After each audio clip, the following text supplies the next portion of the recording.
Nous n'avons pas vocation à être un projet de territoire si facile au fond pour nous, d'être une maison de retraite pour riches avec vue sur mer. Je suis très fier du dynamisme économique de ce territoire qui est dû principalement à l'action des collectivités, vu les équipements que nous avons aujourd'hui et que nous aurons demain, mais qui est dû bien évidemment aussi au dynamisme de nos entreprises.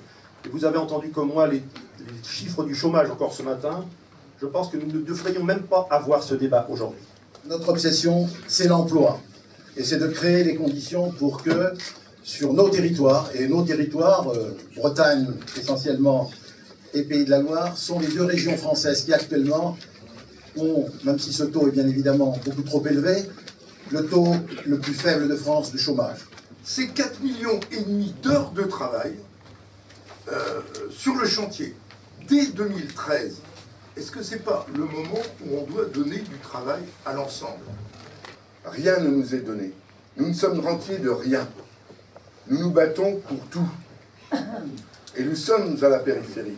Donc c'est, je dirais, dans ce contexte-là, que nous nous battons, que nous voulons que notre territoire soit accessible. Des conditions dans lesquelles nous pouvons être reliés, le Grand Ouest peut être relié avec l'ensemble du territoire européen, et ceci dans une vision d'avenir. On ne travaille pas que pour les quelques mois ou les quelques semaines qui sont devant nous. Il faut absolument anticiper aujourd'hui pour demain, c'est notre rôle, c'est le rôle des politiques. C'est pour ça que nous sommes là, c'est pour ça que nous voulons ce déplacement de l'aéroport actuel vers un nouvel endroit. Nous n'avons pas de vision idéologique du transport aérien.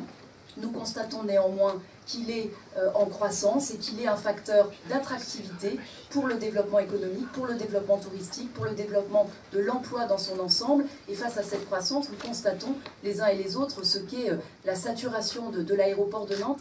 On est au-dessus de ce qui avait été prévu en trafic. On a le trafic qu'on avait prévu en 2015. C'est d'abord une question d'accessibilité, de désenclavement de nos régions. Et nous sommes encore plus loin des centres de décision européens.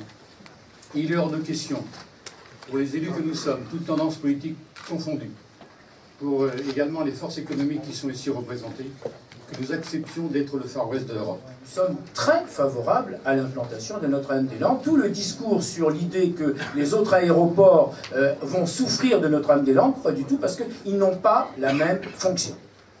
Nous battons pour que nos enfants, nos petits-enfants, n'aient pas, je dirais, à s'expatrier. Nous, on est d'une région où on est avec une valise pour partir ailleurs. On peut s'ouvrir au monde. Et l'aéroport, je regrette, c'est aussi une ouverture de monde.